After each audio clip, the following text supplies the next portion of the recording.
So ayan guys, andito tayo ngayon sa aming taniman at nag-harvest tayo ng pechay. Ayan, ang tataba. Grabe ang tataba ng ating pechay. Nahuhulog na. Kunin mo nga, King. Yung pechay. Yan. Yan, dalhin mo na yan. Kasi nag-harvest tayo ngayon ng talong guys. Ang dami ng talong. Grabe. Ayan. Every other day guys, nag-harvest ako ng talong. At ito na siya karami. Grabe. No? Oh, ha? Tingnan nyo yan. Di ba? Ang dami nating na-harvest kasi marami tayong tanim. Ayun sinasabing pag marami kang tanim, mas marami kang aanihin. Di ba? So, kunin natin itong mga ano dito. Okra. Ayan. Nahuhulog na yung talong. Ang dami na kasi ng talong. Ayan.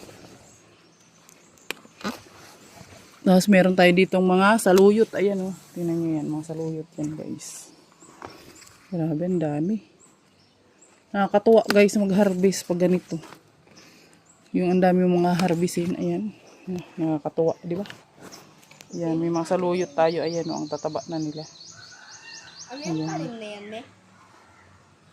Mga ano kayo, kung mga matataas ang sugar ninyo, yan, pwede yan sa inyo. Ano yun?